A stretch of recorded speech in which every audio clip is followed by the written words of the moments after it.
Assalamualaikum warahmatullahi wabarakatuh. Bismillahirrahmanirrahim. Alhamdulillahirabbil alamin. Wassalatu wassalamu ala asyrofil anbiya'i wal mursalin nabiyina Muhammadin wa ala alihi wa sahbihi ajma'in. Amma ba'du. Ikhwati fid din, rahimani wa rahimakumullah.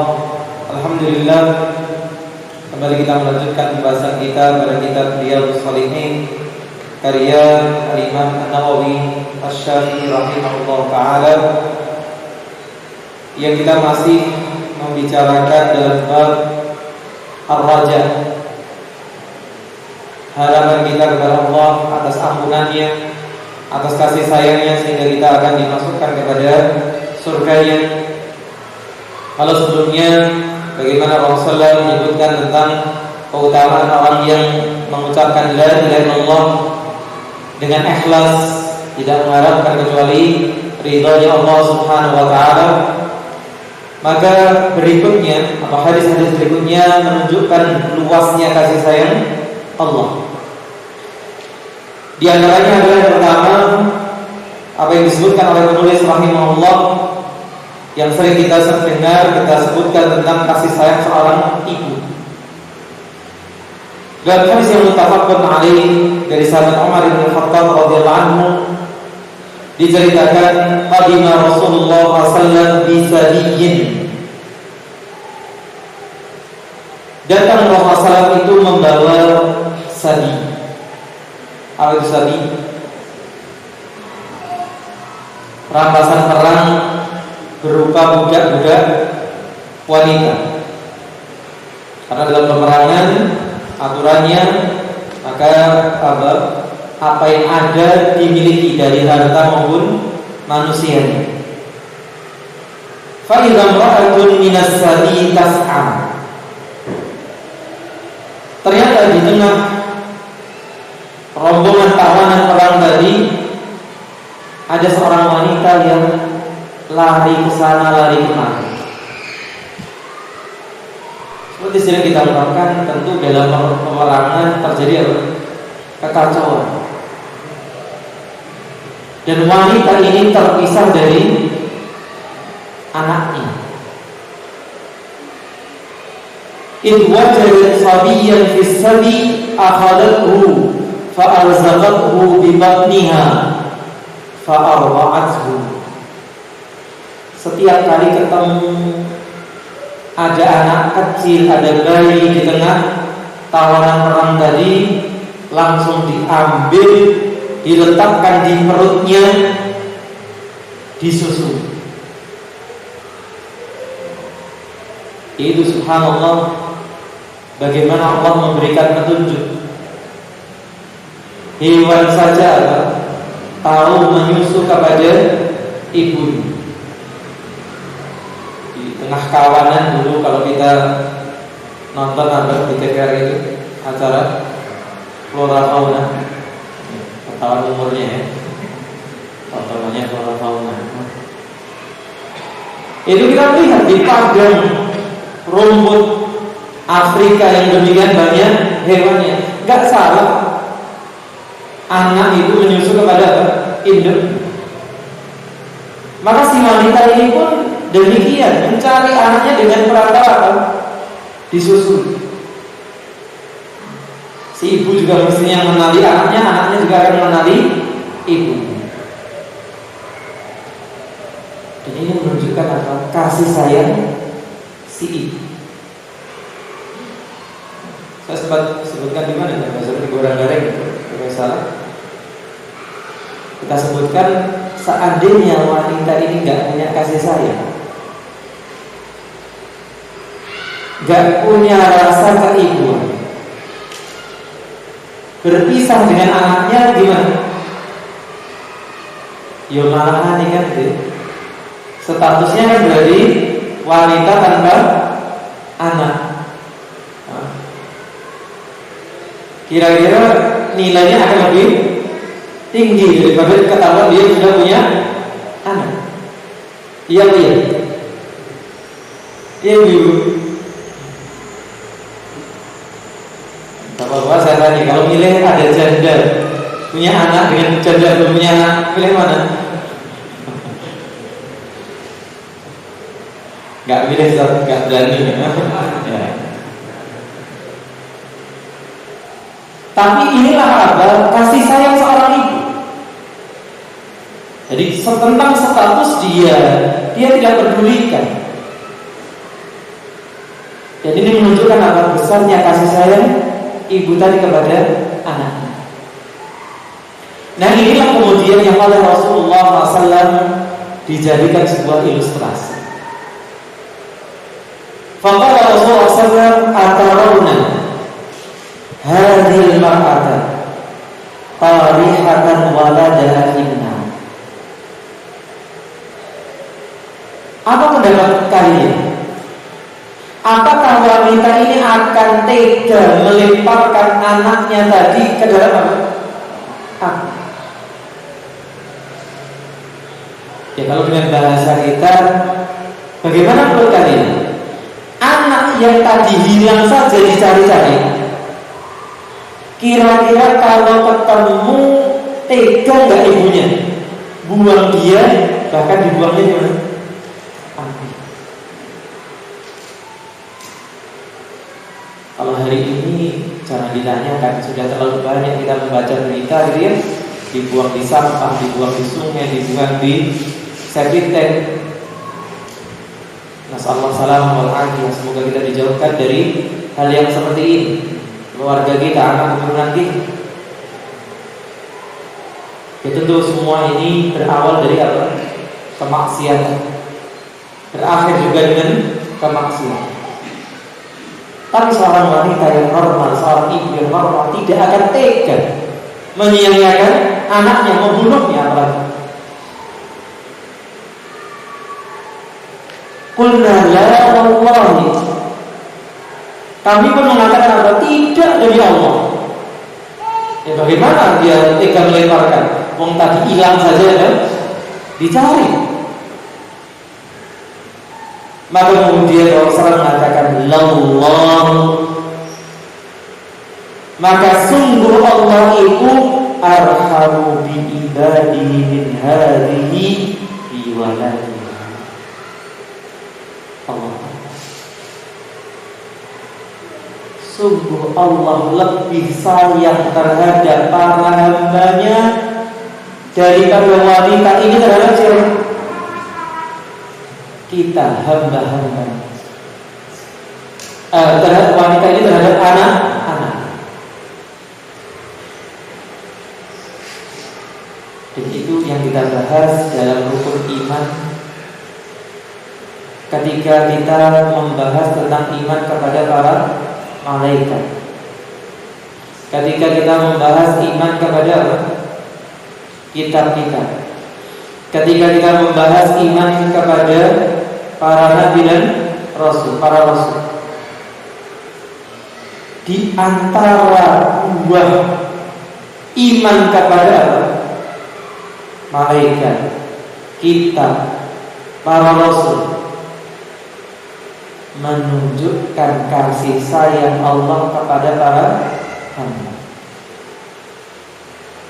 Saking tidak inginnya Allah kita masuk ke neraka, Allah turunkan apa? Kitab, supaya kita tahu mana jalan yang lurus. Saking Allah tidak ingin kita itu masuk neraka, Allah utus para rasul. Dan sayangnya Allah ditunjukkan dengan Allah menciptakan malaikat demi kemaslahatan kita umat manusia. Maka sebenarnya Allah tidak ingin kita ini apa? Masuk neraka. Loh kok nyatanya ada yang masuk neraka? Berarti ada yang terjadi di luar keinginan Allah, kehendak Allah. Bagaimana menjawabnya?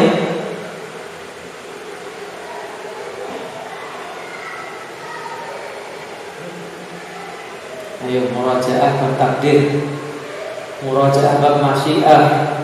Ini penting. Betul.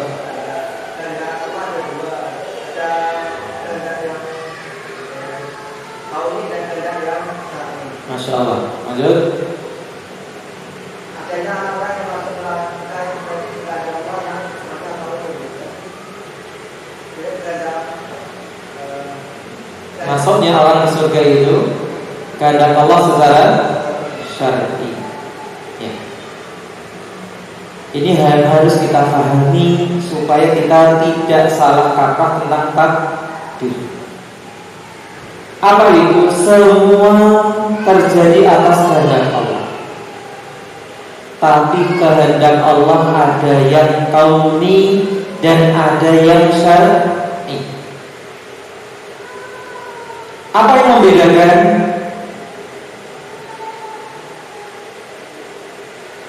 Ada 3 poin. Jadi ya, utama yang membedakan kauni dan syar'i. Apa yang pertama?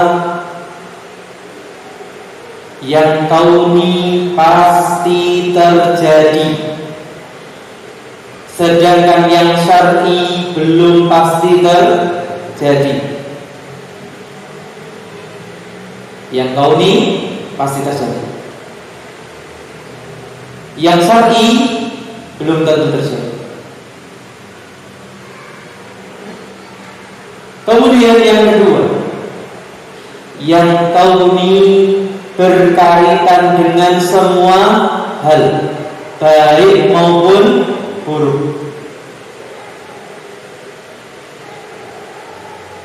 Sedangkan yang syar'i hanya berkaitan dengan yang baik.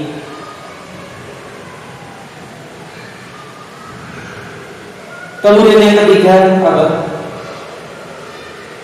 Yang kauni tidak ada hubungan dengan cinta dan ridhonya Allah. Sedangkan yang syar'i yang dicintai dan diridhoi oleh Allah. Sehingga kalau ada orang masuk neraka dengan kehendak Allah, jawabnya apa? Iya. Kehendak yang mana? Kehendak yang kauni. Karena terjadi berkaitan dengan segala hal termasuk yang buruk dan tidak ada kaitannya dengan cinta dan ridhonya Allah. Apakah Allah sih suka ada orang masuk neraka? Tidak. Sedangkan yang syar'i belum tentu terjadi. Misalnya apa? Dikehendaki orang tadi masuk surga, tapi dia malah beramal amal ahli neraka. Lalu contohnya yang syar'i yang terjadi apa? Ya masuknya orang ke surga. Maka di situ berkumpul antara iradah kauniyah karena terjadi dan iradah syar'i. Hadir. Maka subhanallah, sebenarnya Allah itu menghendaki kita semua, wallahu yad'u ila daris salam. Dan Allah menyeru kita semua ke mana? Ke negeri keselamatan. Siapa yang disuruh? Semua manusia. Semua diajak, semua diberikan kesempatan yang sama, diberikan akal, diberikan mata, diberikan telinga. Sehingga yang tidak diberi akal diberikan keringanan. Kelak di mana? Di akhirat dia diperintahkan untuk masuk api. Kalau dia nurut berarti masuk surga. Kalau menolak masuk neraka. Sesederhana ini ketika Allah berkehendak. Maka ini seharusnya adalah mengingatkan kita akan luasnya kasih sayang Allah. Betapa Allah tidak menghendaki kita sebagai hambanya ini untuk celaka. Baik celaka di dunia, apalagi celaka di akhirat. maka tidak ada yang lebih sayang kepada diri kita selain siapa? Allah itu sendiri. Bahkan diri kita sendiri pun, bahkan dari apa diri kita sendiri terhadap diri ini, Allah lebih sayang. Buktinya apa? Kita masih berani berbuat maksiat. Berarti sayang nggak terhadap dirinya sendiri? Enggak sayang. Makanya dalam doa yang diriwayatkan sahabat Abu Bakar itu, ketika minta diajari doa, apa doanya yang dibaca dalam salat?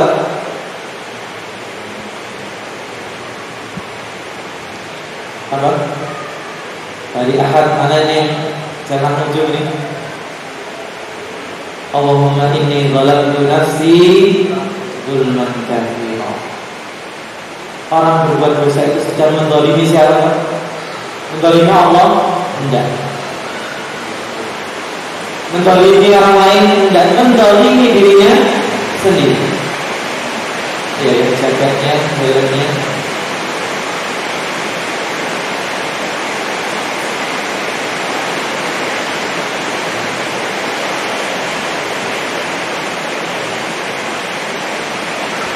Demikian pula dalam hadis yang muttafaqun alaih dari sahabat Abu Hurairah radhiyallahu anhu, beliau mengatakan qala Rasulullah sallallahu alaihi wasallam, bersabda Rasulullah sallallahu alaihi wasallam, lamma khalaqallahul khalqa, ketika Allah menciptakan makhluk-makhluknya, kataba fi kitabin, maka Allah menuliskan dalam kitab, fahuwa indahu fawqal arsy, dan kitab itu ada di sisinya di atas arsy. Apa yang tertulis di sana? Inna rahmati taghlibu ghadab, sesungguhnya kasih sayangku mengalahkan murkaku, marahku. Dalam riwayat yang lain, ghalabat dalam bentuk madhi. Dalam riwayat yang lain, sabaqat, mendahului.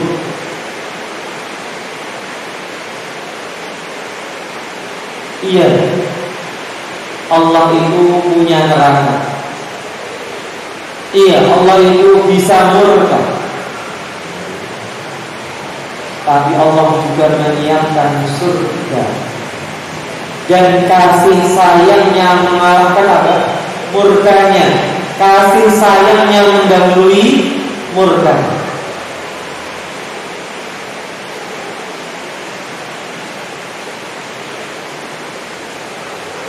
Jadi kalau tadi sore kita menyebutkan di antara ciri ahli surga itu sedikit tidur di malam hari. Tentu ya sedikit tidur ini bukan karena lek-lekan, tapi ibadah. Itu pun apa? Di waktu sahur mereka yang memohon ampun. Nah, kira-kira kita sudah masuk kriteria itu.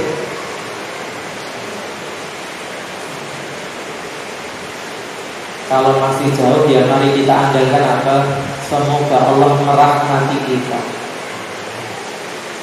Semoga kasih sayang Allah mengalahkan murkanya kepada kita, mendahului apa kasih sayang daripada murkanya. Tapi yang harapan itu jangan sampai hanya berhenti seperti yang diungkapkan di awal pembahasan ini, apa? Hanya khayalan. Apa bedanya harapan dengan khayalan?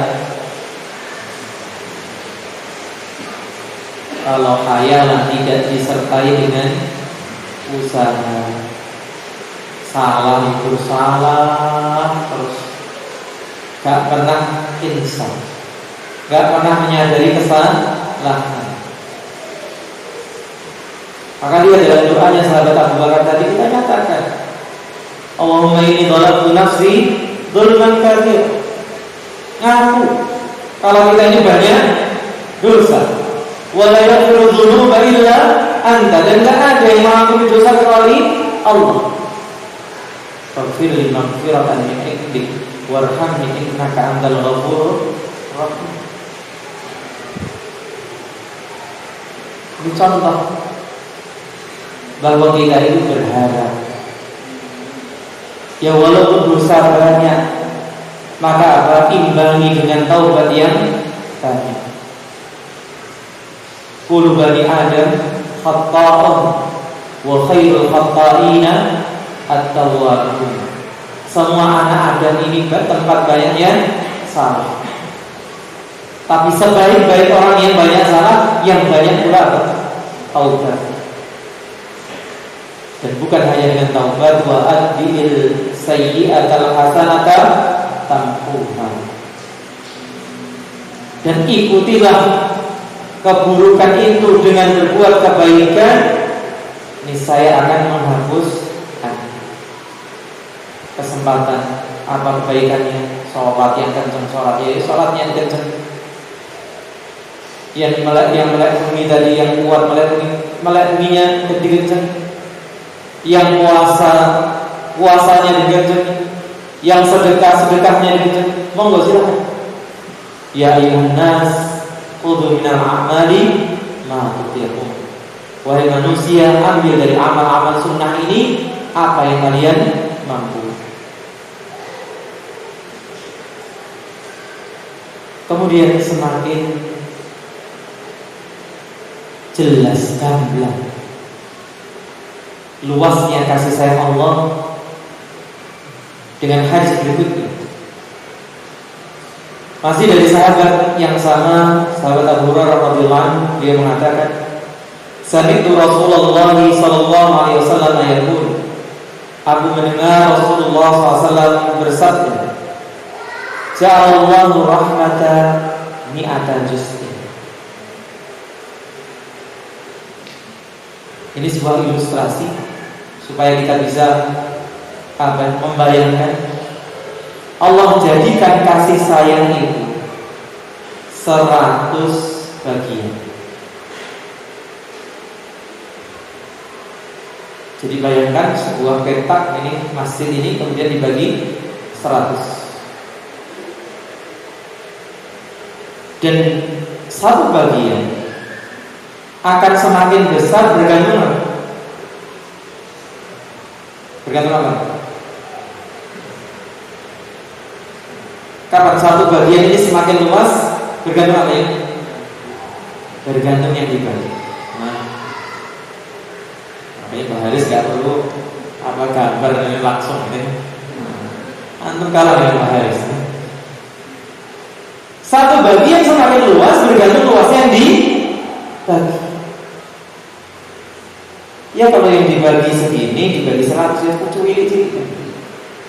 Yang dibagi satu masjid 100 ya semakin luas. Nah sekarang mari kita lihat seberapa luas kasih sayang Allah itu. Fa'amsaka indahu tis'atan wa tis'in. Allah menahan, menyimpan 99 bagian dari kasih sayang itu di mana? Di sisinya saja.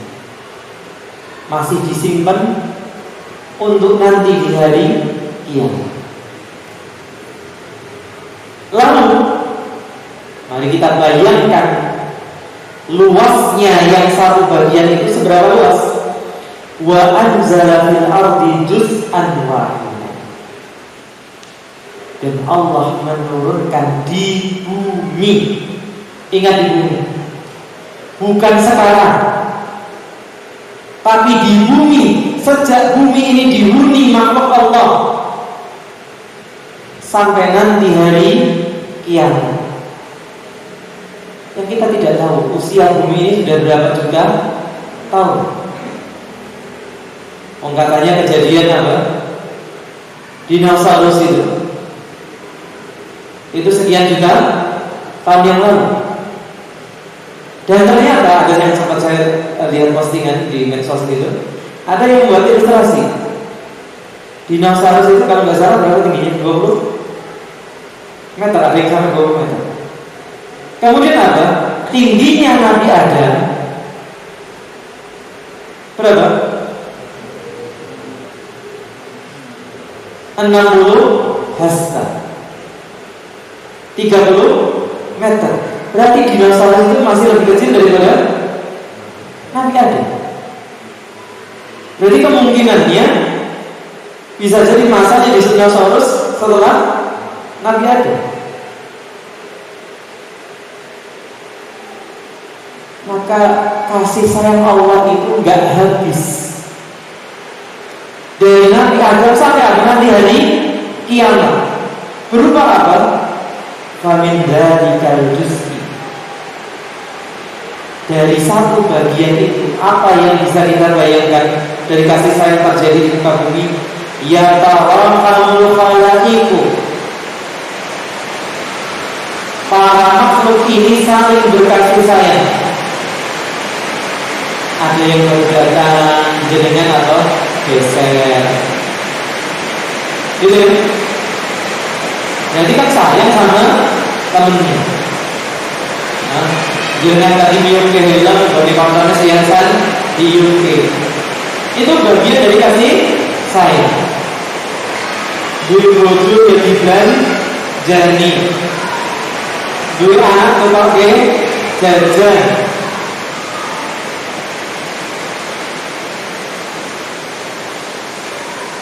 Itu sesuatu yang kelihatan yang kita anggap normal.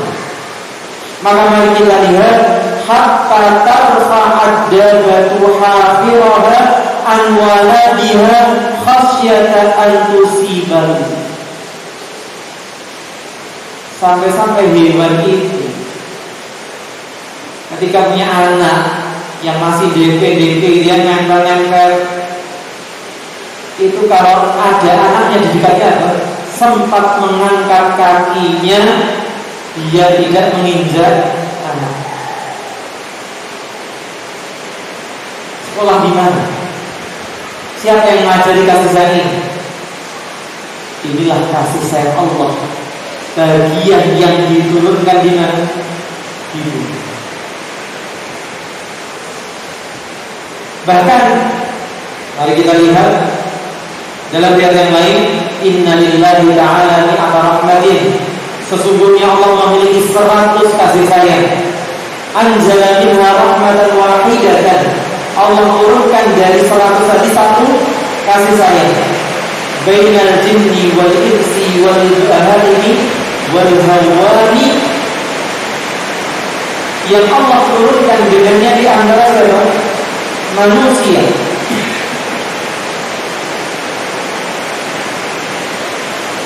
Kemudian apa? Jin, antara jin itu saling berkasih sayang. Makanya jin juga menikah. Makanya ada jin yang juga jatuh cinta pada manusia. Ada. Wal bahaim, hewan-hewan saling berkasih sayang. Jadi nyatanya tadi apa? Induk menyayangi anaknya. Wal hawa, bahkan apa?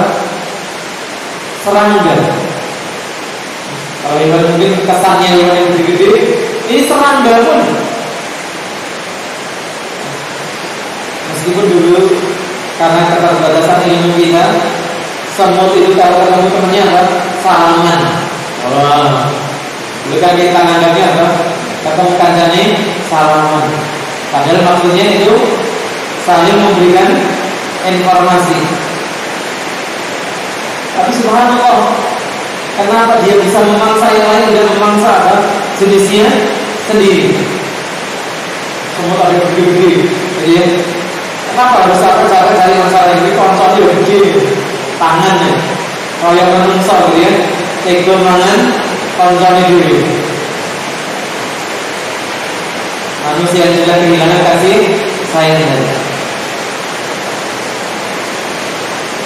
Wabiha yatawahanu, atau sebelumnya wabiha yata'atafu, dengan kasih sayang inilah mereka makhluk ini saling berlemah lembut. Dan ini mari peringatan bagi kita. Kalau kita satu dengan yang lain, dengan pasangan kita, dengan anak-anak kita, dengan kawan kita, dengan tetangga kita, gak bisa berlemah lembut. Jangan-jangan kita gak kebagian kasih sayang, gak kebagian kasih sayangnya Allah. Dan orang yang dijauhkan dari kasih sayang Allah disebut orang yang orang apa? Orang terlaknat. Karena arti laknat itu dijauhkan dari kasih sayang Allah. Hati-hati. Kalau kita nggak punya sifat kelembutan, maka sifat kelembutan itu apa? Tasbih dan tauhid. Sifat kelembutan itu ada yang dicari, yang diusahakan belajar, berusaha berlemah lembut, dan ada yang memang bawaan baik. Ada yang memang tabiatnya lemah lembut. Tapi ada yang tabiatnya musro, apa? Musro itu kasar, marah, mari kita belajar. Jadi untuk bisa jadi orang yang lembut. Wa biha yatawakkalun. Dan dengan kasih sayang Allah itu juga mereka saling berkasih sayang. Wa biha taqtiful wahsy ala waladiha. Bahkan kalau kita katakan tadi kita nggak bisa berlemah lembut, kalah sama binatang buas. Binatang buas saja bisa berlemah lembut kepada anaknya.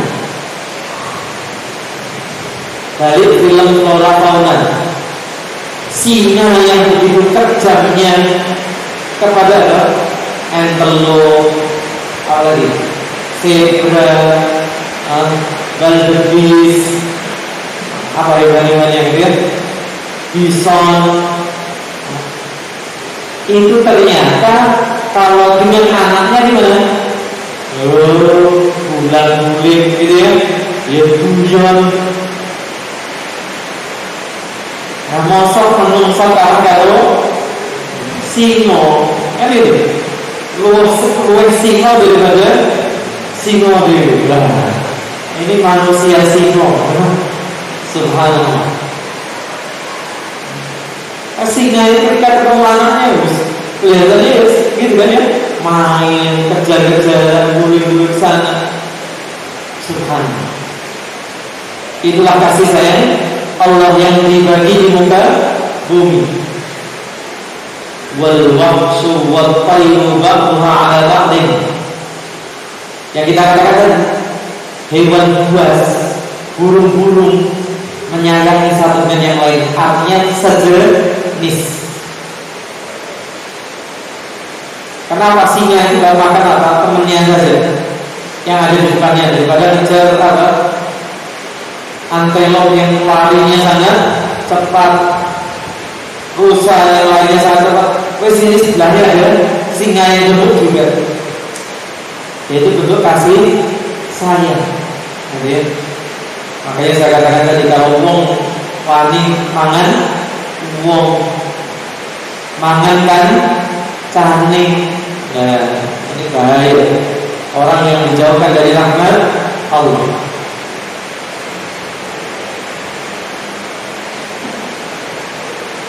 Apa? Saya salah baca.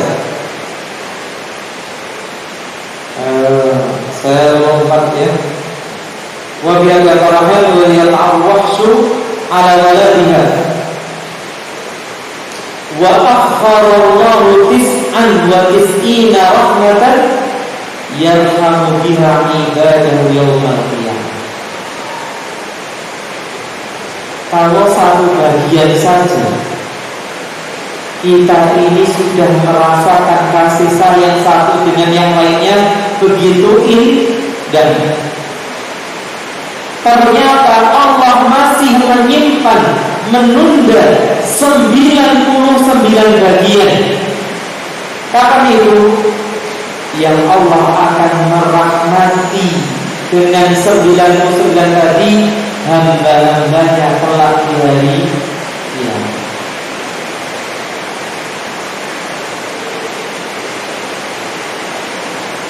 Ilustrasinya begini. Kalau jenengan punya uang 100 juta, terus ada ngajak anaknya masuk ke warteg, jangan restoran yang mahal, ya. 1 juta masuk ke warteg, kenyang gak kira-kira anaknya? Anaknya dimalas. Ini para perantau yang pernah merasakan warteg, siapa yang pernah merasakan warteg? Murah meriah kan gitu. Kira-kira bisa 1 juta. Lauk 1 warung bisa dicicipi nggak? Bisa. Terus kita mengatakan, jenengan katakan kepada anaknya, Pak ijik duwe 99 juta. Sesok tak traktir. Kira-kira banyak mana yang akan dinikmati dengan 1 juta atau dengan 99 juta? Kan paling gampang itu kan anak-anak diajari matematika, susah menghitung. Ini loh, duit 5.000 tambah 10.000 kira 15.000. Kita juga ilustrasinya gitu kan, diilustrasikan kasih sayang.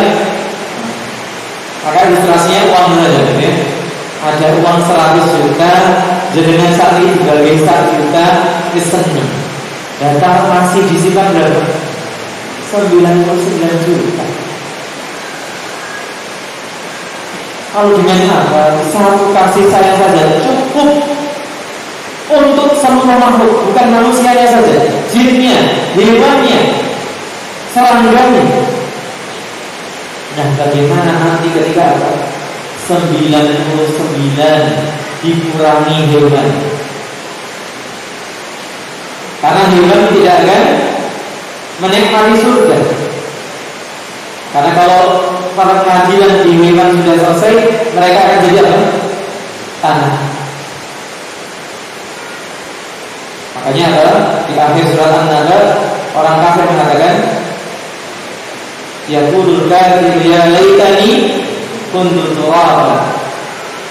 Orang kafir mengatakan, seandainya aku itu tanah, setelah dihisab jadi tanah, tidak dimasukkan ke neraka, dikurangi yang masuk neraka. Terus gimana? Berapa yang akan kita rasakan? Amat sangat banyak. Sedangkan ayat yang lain itu mirip dan sebagiannya tadi sudah kita bacakan. Nah,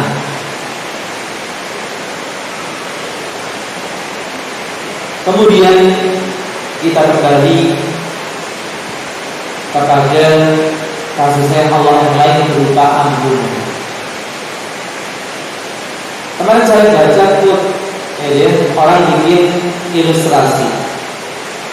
Tapi demikianlah, kadang orang itu suka bikin ilustrasi kalimat yang indah, tapi kalau ilmu agamanya kurang cukup, atau mungkin dia lupa ilmu agama, nanti malah jadinya nggak pas.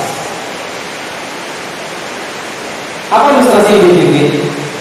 Kenapa pensil itu digunakan anak kecil, sedangkan pena atau pen itu untuk orang dewasa? Sebenarnya ilustrasi ini salah gitu ya. Kenapa tukang itu kan masih pakai pensil ya, satu sisi. Ya wis diterima. Dia mengatakan karena anak kecil itu kalau berbuat salah bisa diperbaiki.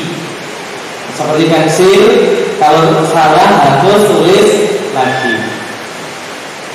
Sedangkan orang gede itu seharusnya harus gede itu pisang bayar, nggak usah dibayar. Padahal di orang gede ada lah, kalau salah kan gitu, pabrik tutup nanti. Terlebih ini juga ilustrasi yang salah. Apakah setelah kita dewasa nggak boleh berbuat salah? Kita katakan tadi manusia itu tempat banyak salah. Kapanpun. Bahkan itu yang diungkapkan di sini. Masih dari hadis sahabat Abu Hurairah radhiyallahu anhu, fi ma yati an rabbi tabaraka wa ta'ala. Artinya ini hadis qudsi. Qala Allah mengatakan, "Aznaba 'abdun dzamban." Ada seorang hamba yang berbuat dosa. Kira-kira anak-anak atau sudah dewasa ini? Kalau dia berdosa ya berarti sudah dewasa. Jadi, faqala Allahumma ighfirli dzambi. Nah, di sini sebenarnya poin untuk kita semua yang kita katakan tadi, banyak berdosa ya banyaklah apa? Beristighfar. Meskipun bukan artinya ini mendorong kita untuk silahkan berbuat dosa, tidak. Tapi kenyataannya ya kita ini nggak usah disuruh, dia suruh dan kan gitu. Alhamdulillah. Maka si hamba ini setelah berbuat dosa mengatakan apa? Ya Allah, ampunilah dosa-dosa. Faqala Allah tabaraka wa ta'ala, adnaba 'abdi dzamban fa'alima anna lahu rabban yaghfiru dzamba. Ketika hamba ini meminta ampunan, apa kata Allah? Hambaku telah berbuat dosa, dan dia tahu bahwa dia memiliki Tuhan yang mengampuni dosa. Sehingga disebut doanya tadi, wala yaghfiru dzunuba illa anta. Ingat ini, akui dosa kita dan akui bahwa tidak ada yang mengampuni dosa kecuali Allah. Wa ya'khudhu bidzanbi. Kemudian Allah mengambil dosa itu, artinya apa? Mengampuninya. Tsumma ada fa'adnaba. Ternyata si hamba tadi kembali dan berbuat dosa. Oleh karena itu kalau kita kembali ke bab taubat, syarat taubat itu berhenti, menyesal dan tidak mengulang. Iya, syaratnya taubat adalah berhenti, menyesal, tidak mengulangi. Iya, salah. Berniat sungguh-sungguh untuk tidak mengulangi. Sungguh-sungguh untuk tidak mengulangi. Jadi, misalnya apa? Dia menjauhi teman-teman yang buruk. Seperti kisahnya membunuh 100 orang. Dia diperintahkan hijrah dari desanya sampai seperti itu. Bukan syaratnya taubat itu tidak mengulangi. Jadi kalau dosa pertama terjadi dan sudah taubat, ya sudah selesai. Terjadi dosa yang kedua yang sama, bukan yang lain, kita berbicara yang sama, maka apa? Ya taubat lagi. Urusannya jadi urusan kedua. Faqala ya Rabbi firli dzambi. Hamba tadi kemudian mengatakan, wahai Rabbku, ampuni untukku akan dosaku. Allah mengatakan, aznaba 'abdi dzamban. hambaku berbuat dosa. Fa'alima anna lahu rabban yaghfiru dzamba, dia tahu dia memiliki Tuhan yang mengampuni dosa, wa yaghfiru bidzambi, maka Allah pun mengampuni dosanya. Tsumma a'ada, kemudian dia kembali si hamba tadi fa'annaba, kembali berbuat dosa, kemudian diulangi lagi, minta ampun. Ayyuhal ghafurur rahim, ya Allah ampuni aku untuk dosaku. Faqala tabaraka wa ta'ala, maka Allah mengatakan yang sama. Aznaba 'abdi dzamban fa'alima anna lahu rabban yaghfiru dzamba wa ya'khudhu bi dzambi. Hambaku telah berbuat dosa, dia tahu dia memiliki Tuhan yang mengampuni dosa, Allah pun mengampuninya. Kemudian Allah mengatakan, qad ghafartu li 'abdi falyaf'al ma syaa. Aku telah mengampuni hamba ini, silahkan berbuat apa yang dia kehendaki. Nah, orang kadang salah paham tentang penggalan yang terakhir. Sudah saya ampuni, terserah kemudian kita bebas, bukan bebas. Lakukan apa yang dikehendaki, apa yang kita kehendaki. Kita ini sebenarnya tidak menghendaki berbuat dosa, tapi dalam kelemahan iman kita seringkali kita terperosok dalam dosa. Yang minta ampun lagi,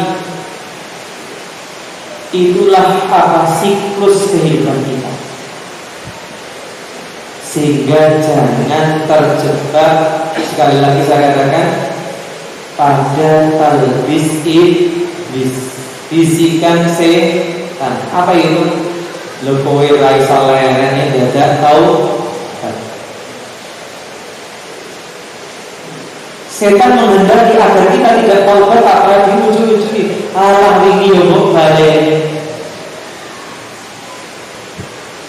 Maka apa? Diulangi taubat lagi, diulangi taubat lagi. Karena itulah apa? Siklus hidup. Siapa yang setelah taubat tidak berbuat dosa lagi? Karena kita manusia. Jadi maka berusaha. Ya alhamdulillah, kalau Allah selamatkan seseorang setelah berbuat dosa, tidak pernah berbuat dosa itu lagi. Ini berarti adalah luar biasa mendapatkan kasih sayang Allah. Tapi kadang ya begitu, entah dosa yang sama atau dosa yang lain, dosa yang lebih kecil, dosa yang lebih besar, bisa terjadi pada seorang. Maka kuncinya adalah selalu memohon ampun. Wallahu ta'ala a'lam. Jadi kelihatannya karena hujan yang lainnya belum ada ya. Oke, sudah lebih 12. Sudah lebih 5 menit dari adzan. Kita cukupkan, semoga bermanfaat. Jazakumullah khairan telah hadir. Wassallallahu ala nabiyyina Muhammadin wa ala alihi wa sahbihi ajma'in. Subhanakallahumma wa bihamdika asyhadu an la ilaha illa anta astaghfiruka wa atubu ilaik. Assalamualaikum warahmatullahi wabarakatuh.